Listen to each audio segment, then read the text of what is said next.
Hey everyone, welcome back to my channel. This is Heidi from My Reading Life, and I'm here today to discuss In the Shadow of Man by Jane Goodall, which is the Book Naturalist book club pick for the month of October. And Jane Goodall is, of course, a very famous scientist. She was born in 1938 in London, England, and she went to Africa as a young person. She left school at the age of 18, and she went to Africa as a young woman, and was an assistant to a man who was working in the field, studying different aspects of wildlife management there. And he suggested that she take a position studying chimpanzees. It was just a short-term sort of observational type of a fieldwork position. And so even though she didn't have the academic background that you might expect somebody to have that was going to go and make scientific observations of a particular species, she took the job. And the only way that they would let her go to this place in Tanzania, Gombe Stream National Park, was that she had to bring her mother with her, because they weren't going to let this young English woman run around in the jungle and by herself. So her mom came with her, and for 6 months, I think it was 6 months, the initial stay that she made, she stayed in this very remote place with just a few people to help her and set up camp and cook the food and all that sort of things. And she spent her time walking around in the forest trying to make observations as to the behavior of chimpanzees. And she was successful enough in that endeavor that she was able to secure more funding to continue to do this. This was in the 1960s. It was actually 1960. So this is not something that young women were doing. This was a really big deal. And she just absolutely fell in love with the field work and had a real affinity for it. So much so that the kind of observations she was making about the chimpanzees led to her being able to go back to school and earn her PhD in ethnography. I think it was ethnography. And she is one of the very few people to have earned a PhD without first receiving her bachelor's degree, which I didn't even know was possible. I mean, this is just, I've always been impressed by Jane Goodall. This is the first book of hers that I've read, and now I am even more impressed by what she was able to achieve. And this particular book is written, after the fact. Like, Jane Goodall wrote this book originally. Let me look up the original publication date. So this was first written in 1971 and has been republished many times.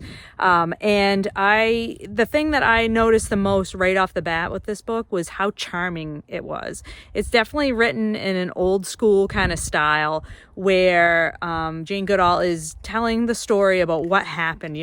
What did she do? What happened? I'm sorry if you can hear my cat clawing on the railing of the porch right now. She talks about her, where she went, what she did, what she observed, and then really focuses in on the chimpanzee behavior and the types of things that she, through observation, was able to learn about the species that were unknown at the time. Like, for example, one of the very first things that she was able to document was that they're omnivores, that they eat both plants and animal flesh. And that was not something that was known at the time. So, it's just amazing what she was able to accomplish.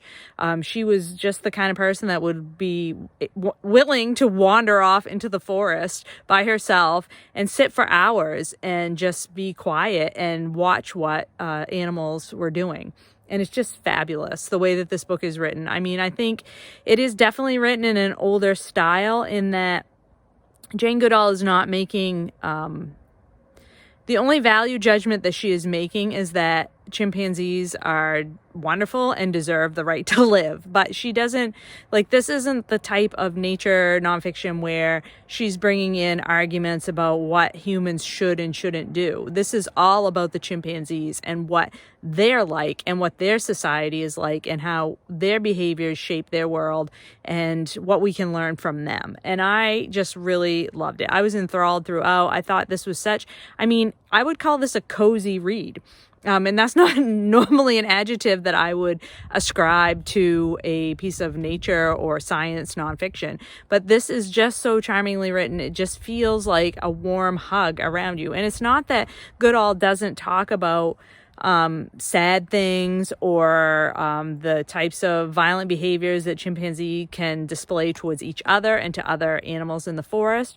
But the way that she writes about them with such love and respect and honest amazement at their chimpanzee society. It's just delightful. So a couple of things I've tabbed here that I wanted to talk about with you. One thing she talks about a lot in the beginning is how difficult the field work was. And as a person who does field work in biology myself, I was really like, I think that my field work can be quite difficult at times. I work in a very dirty environment. It's difficult, it's difficult to move around, and it's just makes for a difficult day once in a while, certain activities that I get up to. But her field work was real difficult. I mean, she talks about sitting out in the field to observe the chimpanzees during the rainy season, where she would sit by herself in the forest for hours and hours on end with the rain just pouring down on top of her. She talks about being out in the forest at night and having to keep her light off because, that would disturb what she was trying to observe. And so, what that meant, to sit out in the forest in the middle of the night by yourself, with leopards around and monkeys and baboons and chimpanzees and all these creatures around you. Really interesting to hear her talk about that. Even more respect was gained by me for her, because that had to have been incredibly difficult. And to think about how young she was. Also, like, she was a late teenager, early 20s when she was first getting started doing this kind of work. Like, just amazing. And then, so just to see some of these aspects that I talked about, she talks about the developmental stages of young chimpanzees, and it was so interesting to see the milestones for, like, when chimpanzees begin to walk, when they stop feeding from their mothers, and all these different things. So interesting. So I'll just read a little bit of a young chimpanzee named Flint and his mom Flo. So she says, about the same time Flint began to ride on Flo's back, we first saw him take a step by himself. For some weeks previously, he had been able to stand on the ground balanced on 3 limbs and clinging to Flo's hair with one hand, and occasionally he had taken a couple of steps in this manner. On this particular morning, he suddenly let go of Flo and stood by himself, all 4 limbs on the ground. Then, very deliberately, he lifted one hand off the ground, moved it forward safely, and paused. He lifted a foot off the ground, lurched sideways, staggered, and fell on his nose with a whimper. Instantly, Flo reached out and scooped him into her arms. But that was the beginning. And that's the way that she writes about these different milestones in the chimpanzees' lives. It's just so delightful. I really, really enjoyed it. The other thing that was so interesting to think about with this was how limited the technology was for her to record her observations and then to do the data analysis. So she talks about how, she would be out in the field all day. She would be taking notes in her notebook. She would come back to their camp, which was tents, by the way. She would record, I'm sorry, she wouldn't write in her notebook. She would record into a tape recorder all of her observations for the day. She would come back to the tent. She would type up everything she had recorded on her little tape recorder during the day, and then go back out into the field in the evening to make more observations. And then, of course, she's at the point, after a while, she's collected all this data, and now she needs to collate it. And so she talks about how, because this was not, there was no computers then, she had to literally type up her observations and then categorize them into different behavior types and like cut the paper up and paste it onto other papers. So she would have like all the feeding observations on one piece of paper and all the, sexual relationship stuff on another piece of paper, and all the child development stuff on another piece of paper, and then try to analyze what she had observed and what she had seen. She did eventually get assistance to help her, but it was just like 1 or 2 people in the beginning. And then National Geographic sends a photographer along to take pictures of what she's documenting with the chimpanzees, and they fall in love and get married. And so there's Jane and her husband Hugh and these 1 or 2 other people, and they have to do this all by hand. Like, all this analysis is done by typing stuff up, cutting pieces of paper up, moving them around, and doing data analysis that way. And it's just amazing to me to think about how we would do it now. You know, we enter that data into a computer and push a couple of buttons, and the computer would spit out, you know, statistical analysis with nice bar graphs and charts and all that sort of thing. And she just did not have that kind of technology available to her, which makes it even more amazing what she was able to document about these stunning animals. And then at the end, she does have, there's a chapter where she talks about how different chimpanzees are very susceptible to human diseases.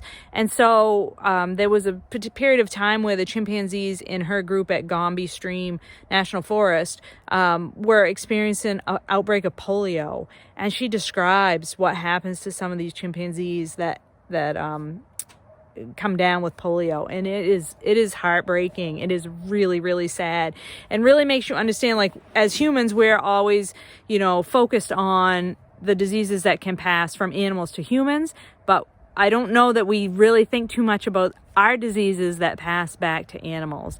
And Jane Goodall is very concerned with, you know, as humans encroach more and more on the habitat that chimpanzees live in, they become more and more susceptible to human diseases. And some of those diseases are just so tragically debilitating and terminal and cause high mortality. And she talks about them getting vaccinations and how they had to work to vaccinate the chimpanzees against polio.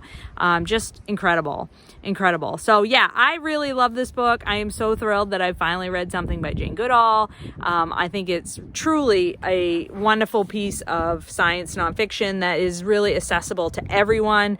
I would highly recommend it to anybody who is interested in animal behavior, is interested in early scientific observations, who is interested in women working in the science field, who is just interested in charmingly written human-animal interactions. Absolutely love this book. So glad we got to read this for the Book Naturalist Book Club. So for November, I'm trying to skip a month, and I don't want to do that because November is nonfiction November, and is also the Skoden Readathon, and is also the month that we're going to be reading Gathering Moss, A Natural and Cultural History of Mosses by Robin Wall Kimmerer. Now, Robin Wall Kimmerer is an Indigenous author. We read her book Braiding Sweetgrass 2 years ago, I think Doris and I did, and I have been really looking forward to being able to read more by Robin Wall Kimmerer. I think she's an amazing author, really fabulous science writer.